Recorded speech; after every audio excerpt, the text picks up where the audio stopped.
Hello everyone, welcome back to my channel. आज का जो पेपर है ये दिसंबर 2018 का रहने वाला पेपर फर्स्ट यूजीसी नेट का सेट पी है। इसका कौन सा सेट है? पी। पहला क्वेश्चन देखते हैं।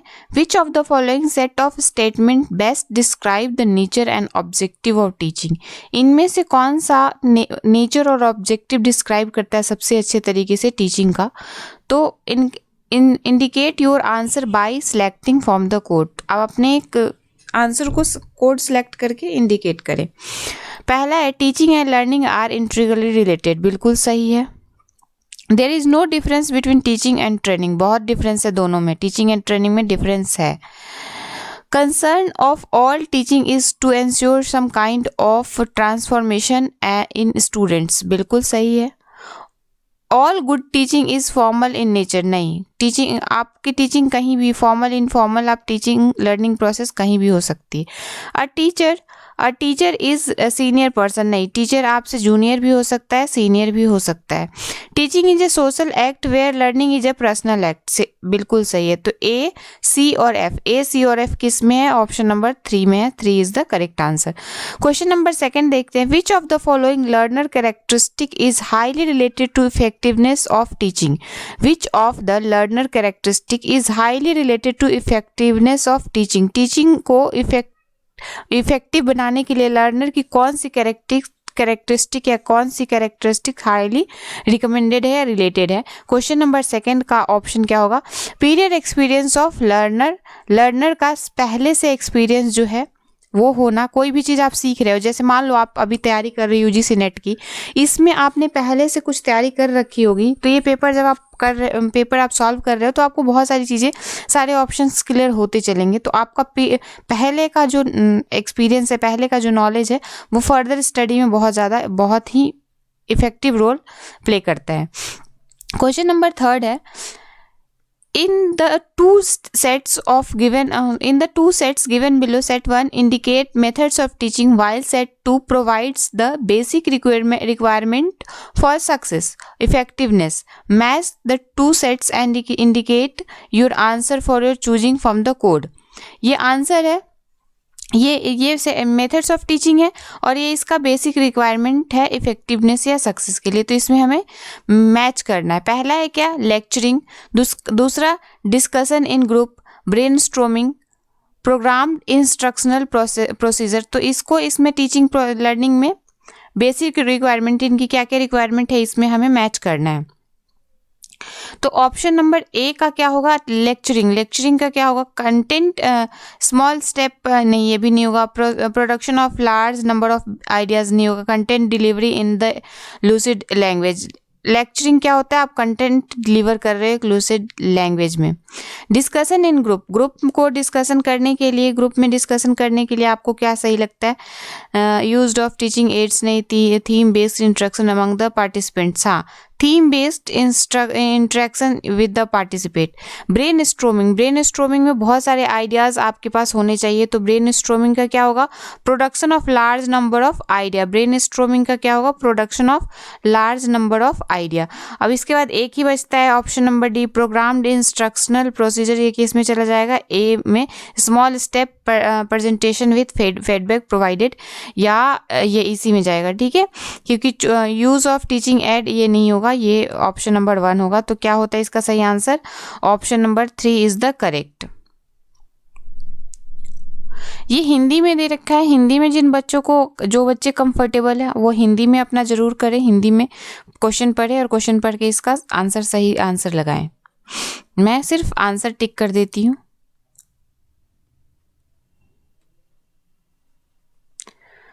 Form the list of evaluation procedure given below. Identify those which will be called formative evaluation. Indicate your answer by the choosing from the code.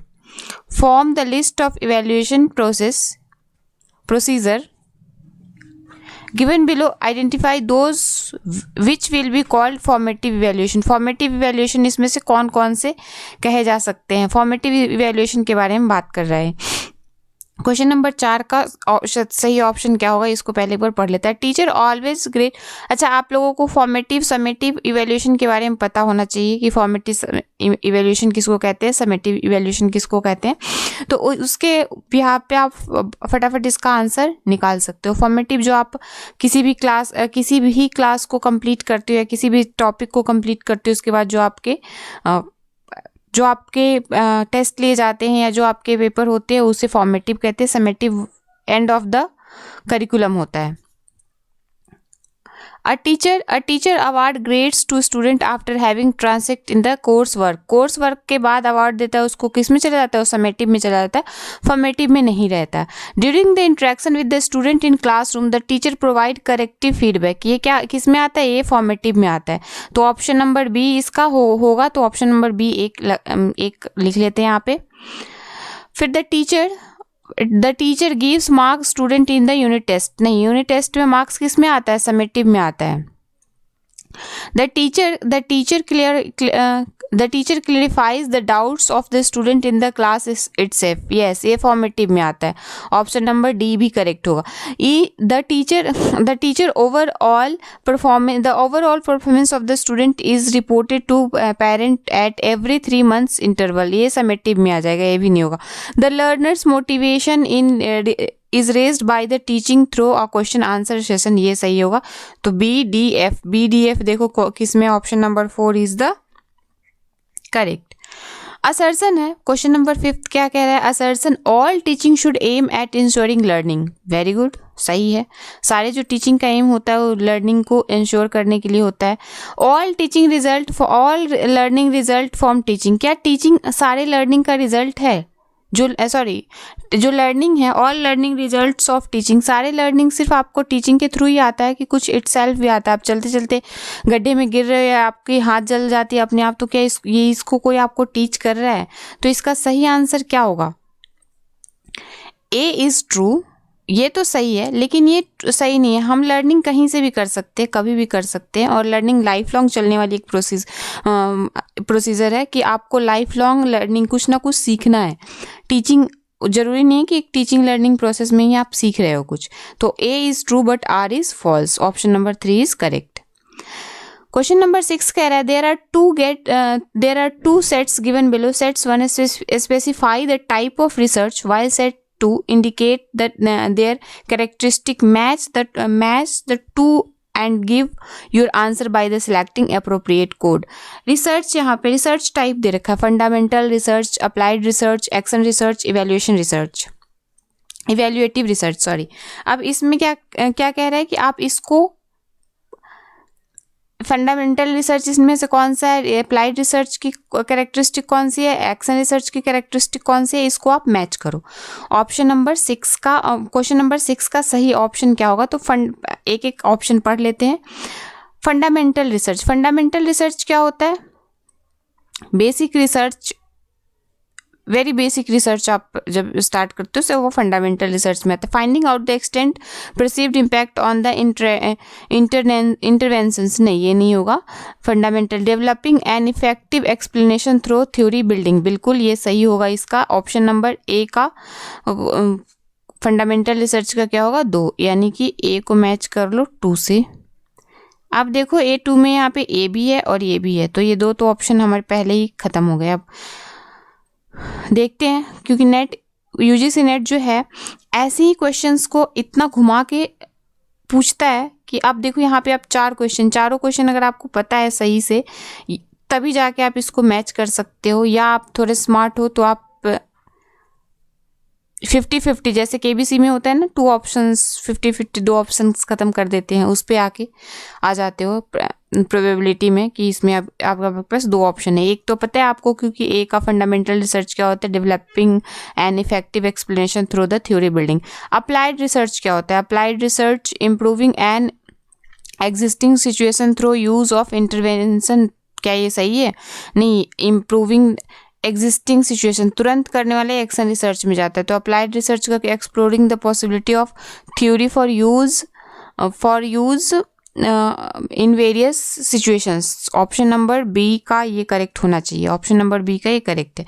Evaluative research क्या होता है, इनरिच टेक्नोलॉजिकल रिसोर्स नहीं, finding out the extent perceived impact on the interventions evaluating researches का ये सही होगा। तो देखो ए का 2, बी का 5 4, सी का 3 और डी का 1 किस में है? तो ये इसमें आता है। Option number A is the correct. Hindi में, हिंदी वाले बच्चे रोक के पढ़ सकते हैं वीडियो को, फिर आगे बढ़ सकते हैं। क्वेश्चन नंबर 7 कह रहा है which of the sets activities based indicate by the cyclic nature of action research. Action research का कौन सा साइक्लिक नेचर इस रिफ्लेक्ट करता है, कौन सा ऑप्शन रिफ्लेक्ट करता है? क्वेश्चन नंबर 7 का एक्शन रिसर्च में plan, act, observe and reflect, ये आपका एक्शन रिसर्च का option number 4 is the correct. Question number 8 कहता है which of the following sequence of research steps in nearer to scientific methods। कौन सा निम्नलिखित में से कौन सा सीक्वेंस साइंटिफिक मेथड को रिप्रेजेंट करता है? तो क्वेश्चन नंबर 8 का सही आंसर क्या होगा? Perceiving the problem situation, locating the actual problem and it's definition, hypothesising,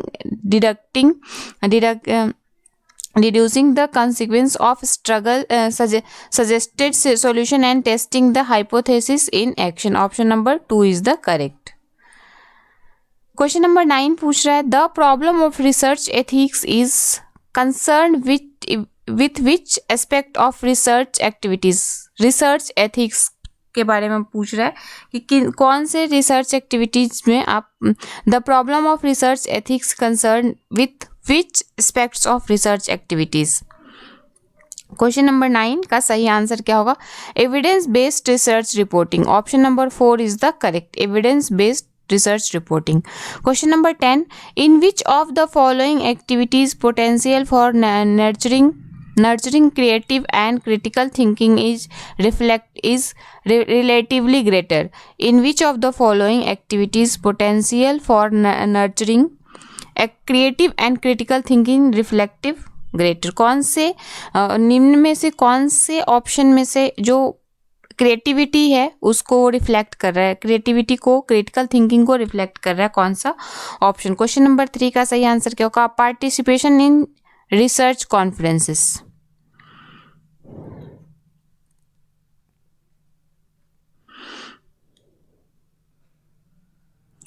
अब हमारा यहाँ पे आ गया रीड द फॉलोइंग, पैसेज में आ गया। क्वेश्चन नंबर 10 तक हमने देखा नॉर्मल क्वेश्चन था। अब ये पैसेज में क्या होता है कि आपको हर बार पैसेज डिफरेंट मिलता है। किसी भी करंट टॉपिक पे आपको करंट टॉपिक का पैसेज उठा के पूछ लेगा, तो वहाँ पे आपको क्या करना है? पैसेज की प्रैक्टिस करनी है, जो कि हम अपने नेक्स्ट अलग से एक सेट्स में करेंगे। तो इसको हम स्किप करते हैं अभी के लिए। कहाँ तक का पैसेज करना है? 11 से 11 से 15 तक के क्वेश्चन जो है वो पैसेज से है। तो हम 16 से फिर करना शुरू करते हैं। कहाँ से करना शुरू करते हैं? 16 से।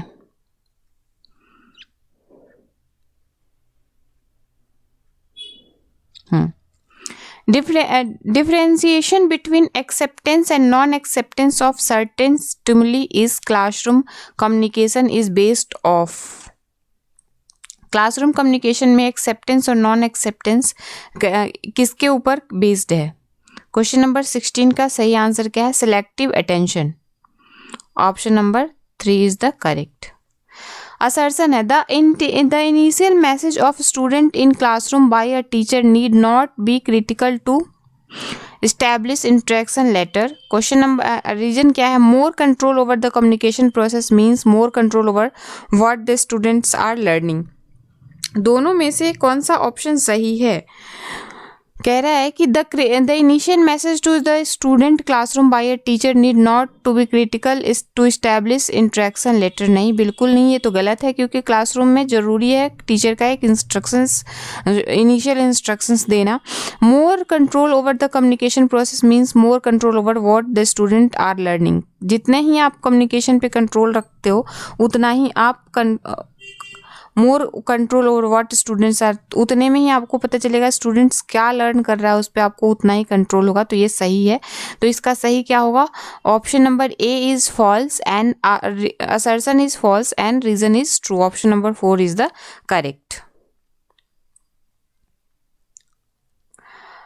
असर्शन क्या कह रहा है? To communicate well in the classroom is natural ability. जरूरी नहीं है कि आप क्लासरूम में बहुत ही अच्छे से कम्युनिकेट कर रहे हो, ये नेचुरल एबिलिटी, तो ये क्या है? गलत बोल रहा है। फिर क्या है? Effective teaching is the classroom demands knowledge of the communication process. बिल्कुल, आपको अगर बातचीत करने का तरीका पता है तो एक टीचिंग लर्निंग प्रोसेस है वो इफेक्टिव वे में उभर के सामने आएगा। क्योंकि आप याद रख करो कि जो टीचर, जब हम बच्चे थे, हम छोटे थे, जब हम क्लासरूम में होते थे, तो कुछ टीचर हमें बहुत अच्छे लगते थे। क्यों? क्योंकि उनके पढ़ाने का, उनके कंटेंट डिलीवर करने का तरीका अलग था, उनको क्लास को इंगेज करने का तरीका अलग था। तो ये सही होगा। Option number A is false but R is true.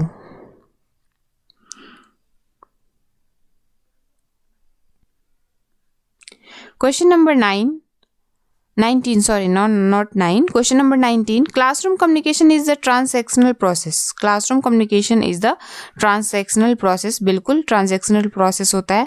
अब आप पूछोगे transactional process क्या होता है कम्युनिकेशन में? तो ट्रांसैक्शनल प्रोसेस में जो होता है, सेंडर जो होता है कुछ बातों को लिख के या बोल के रिसीवर तक पहुंचाता है, और रिसीवर उन बातों को सुन के और लिख के समझता है। सुन के और लिख के समझता है। सुन के और लिख के नहीं, सुन के और पढ़ के समझता है। सॉरी, लिख के और बोल के और लिख कर जो सेंडर है वो भेजता है, और सुन के कर और पढ़ कर जो समझता है वो क्या होता है? रिसीवर। ये ट्रांसैक्शनल प्रोसेस होता है। इसमें इनका जो मेन जो कम्युनिकेशन गैप है वो नॉइज़ की वजह से होता है। तो क्लासरूम में देखो, टीचर लिख रहा होता है, लिख के या बोल के समझा रहा होता है, और आप क्या करते हो? सुन के और पढ़ के समझ रहे होते हो। तो क्लासरूम कम्युनिकेशन क्या है? ट्रांसैक्शनल प्रोसेस है। A teacher does not operate under the assumption of the student response are purposive। ये गलत है। तो इसका सही आंसर क्या होगा? Option number A is true but R is false. Option number 3 is the correct. Question number 28 कह रहा है which of the following sets of statement is correct for describing the human communication process.